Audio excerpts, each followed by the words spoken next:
जय श्री कृष्ण। कुंभ राशि कुंभ लग्न, बहुत कमाल का वक्त निकल रहा है। अब देखिए इंपॉर्टेंट चीज की राहु केतु वर्गोत्तम में, अव्वल तो केंद्र में आना ही राहु केतु का एक बड़ा अच्छा फीचर होता है जो आपके चार्ट को एक्टिव बना देता है। ये दोनों एनर्जी नोट्स हैं, जैसे केंद्र में आते हैं चार्ट एक्टिव हो जाता है। इसने आपको एक्टिव बना रखा है और वर्गोत्तम में आने के बाद तो बहुत ज्यादा इंपॉर्टेंट हो गया। अगला इंपॉर्टेंट चीज क्या होगी, पंचम भाव में गुरु बैठे हुए हैं, बुध यहाँ पर 8th लॉर्ड है, केंद्र में आकर पंचमेश भी है। राहु केतु ने आपके माइंडसेट को बहुत एक्टिव बना रखा है। एसेट खरीदने की तरफ जा रहे हैं, कोई बाइंग करना चाह रहे हैं, बच्चों को लेकर के, आपके परिवार को लेकर के महत्वपूर्ण निर्णय हो रहे हैं। एजुकेशन वाले बच्चे जो हैं, पढ़ने वालों के लिए बहुत अच्छा वक्त है।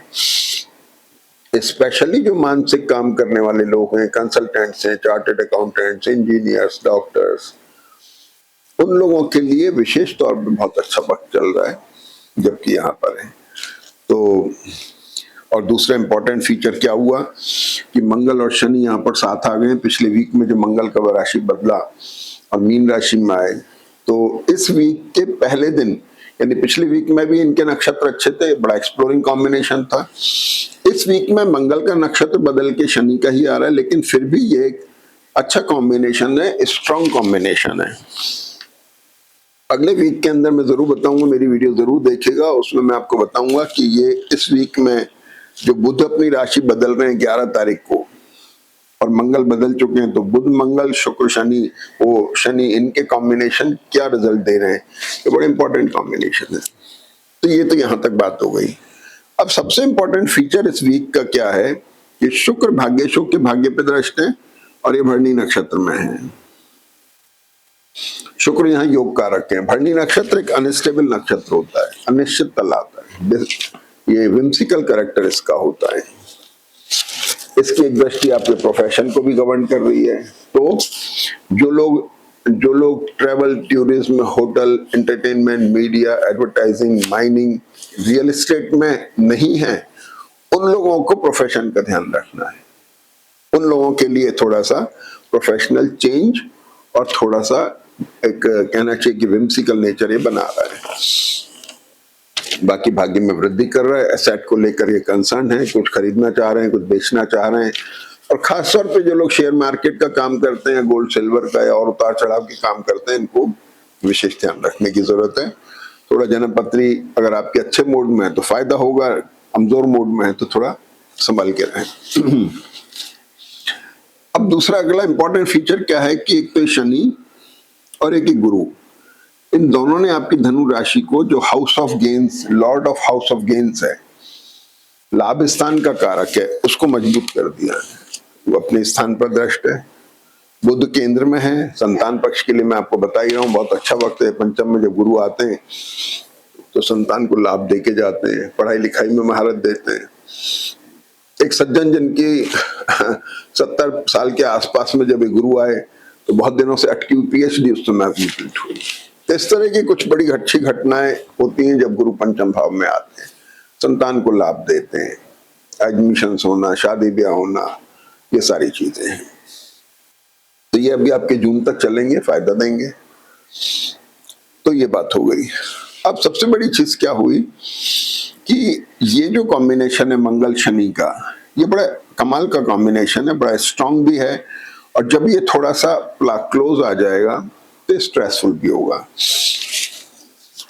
स्ट्रेसफुल कैसे होगा कि nervous system, neurological problem, heart की प्रॉब्लम, तो कहना चाहिए कि थायराइड, शुगर, इन पेशेंट्स को विशेष ध्यान रखने की जरूरत है, या जिनका मेटाबॉलिज्म थोड़ा लो रहता है। इसके बारे में डिटेल में चर्चा मैं नेक्स्ट वीक में करूंगा। तो ये बात हो गई। अब चंद्रमा सबसे पहले आपके वृश्चिक राशि में रहे वीक के शुरुआत में 6 तारीख को।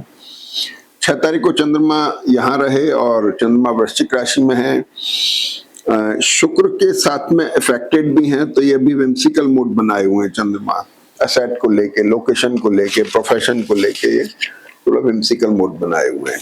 असमंजस की स्थिति, अनिश्चितता की स्थिति है। और 6 तारीख के बाद में फिर 8 तारीख को चंद्रमा धनु राशि में आ जाते हैं। यहाँ पे इस वीक का इंपॉर्टेंट फैक्टर स्टार्ट होता है यहाँ आके शनि, शुक्र और शनि से, गुरु और शनि से दृष्ट होकर चंद्रमा बड़े एक्सप्लोरिंग है।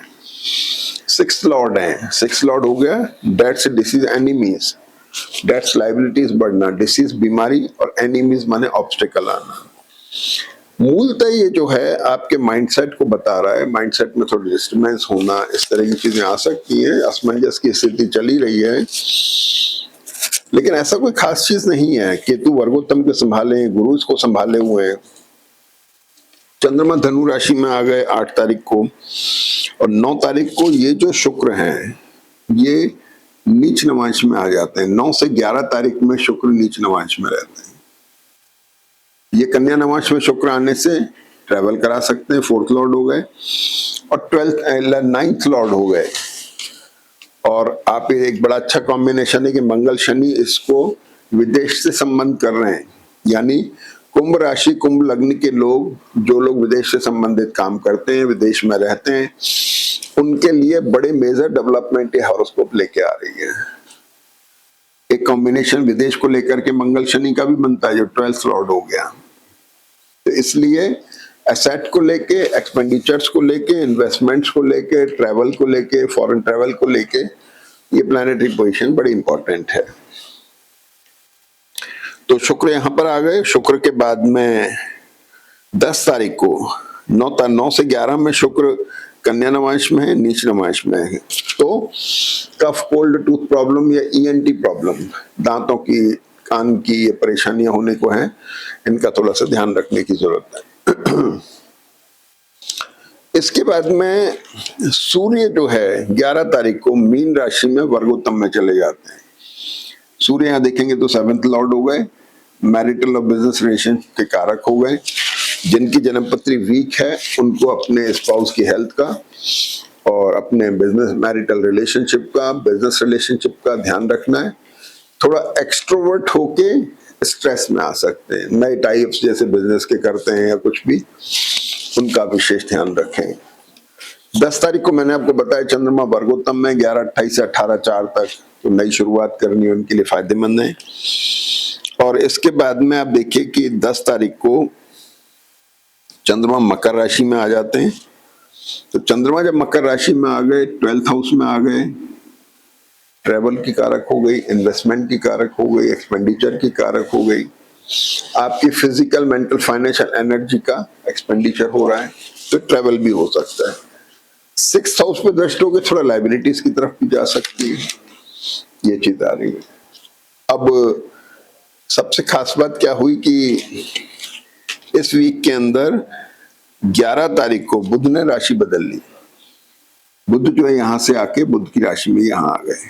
अब तक जो, अब बुध अपने स्थान पर दृष्ट है, एसेट कन्वर्ट करा रहे हैं, एसेट दिलवा रहे हैं, ट्रैवल करवा रहे हैं। माइंडसेट आपका थोड़ा स्ट्रेसफुल, थोड़ा एग्रेशन में जा सकता है, इसका थोड़ा ध्यान रखने की जरूरत है। बाकी ये कॉम्बिनेशन बहुत स्ट्रॉन्ग कॉम्बिनेशन है।